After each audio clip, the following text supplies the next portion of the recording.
Yo guys, what's up? Az here once again, today with another Raid Shadow Legends video. In this video we will talk about the 3 versus 3 test arena impressions. So let's get into it.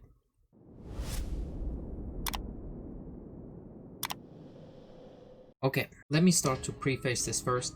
There will be no in-game footage just because I don't know if we're allowed to take footage, so please keep that in mind. Let's start off with the good points. The feature is very well polished, everything works fine, the transitions are smooth between the different fights, and as you expect from Arena, you can set up your teams in 1-man teams up to 4-man teams depending on what you want to set for a defense. You can set your attacking teams 1-man to 4-man, and similar to in Summoner's War, you just have to fill up your row first and then just remove champions if you want to have like 2-man team battles or something. So that worked all pretty fine, pretty happy with that. Next up, one of the best things of this feature is that you actually see teams other than Siphi, Rothos, Arbiter, X. The second and third teams are way better thought out in my opinion.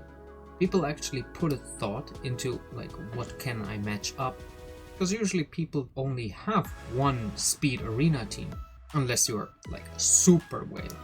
But even they don't have 3 speed sets that are above the 350. So you see different team variations, some more tank based, some more speed based, and blender type strategies. You see everything in there in one match, which is really great. So you have the opportunity to counter different teams and build up your own strategy. That is really great. Unfortunately, with this we already reached the list of good points that I have about this. All in all, I wouldn't have given a single flying F about this feature being introduced. I personally think adding new features is always great. If this was just an introduction midway through, like, hey, by the way, we introduced this new feature as a 1.6.5 as it originally was supposed to be, I wouldn't have minded it at all. I would have played it, enjoyed it a little bit, and yeah, it would just be a nice addition to the game. But that's what it is. It's just a nice addition. It's not a fully fledged feature that a 2.0 release would even be considered for. It's such a minuscule thing. And let me be fully honest.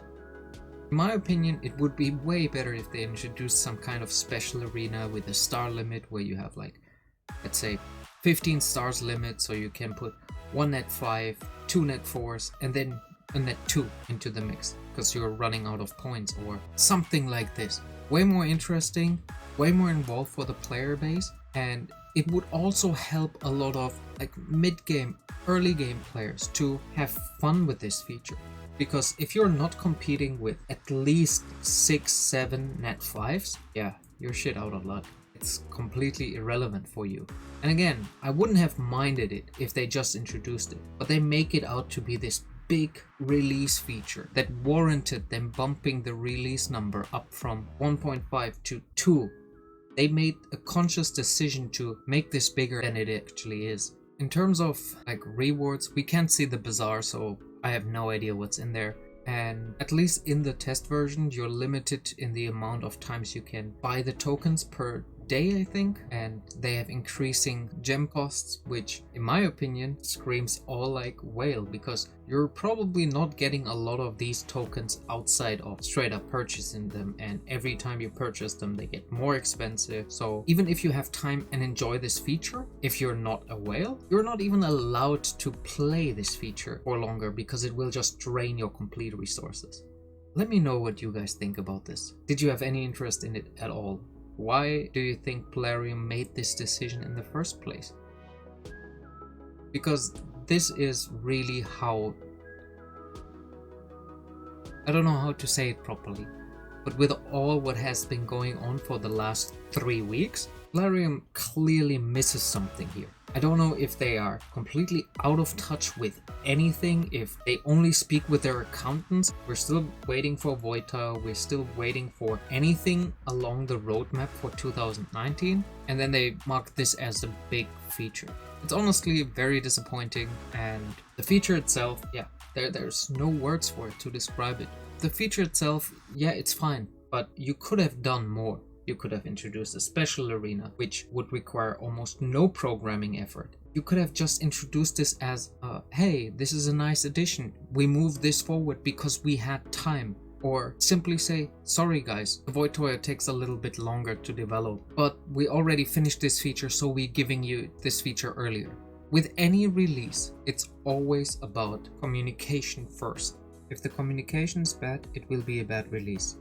Yeah, it's really heartbreaking to see that this game that has so much potential just gets wasted by marketing and pure accounting-based decisions. That's it from me today, guys. I really wish I had some more upbeat news for you, but unfortunately, it is what it is. I still hope you enjoy my content, and if you want to support me, hit the subscribe button, give this video a like, it would help me out a ton. Check out my other videos. I continue with my Dragon Champion series, I released my extensive Fire Knights guide, and if you're interested in any of those, check them out. I will see you in the next one, and until then, enjoy the grind.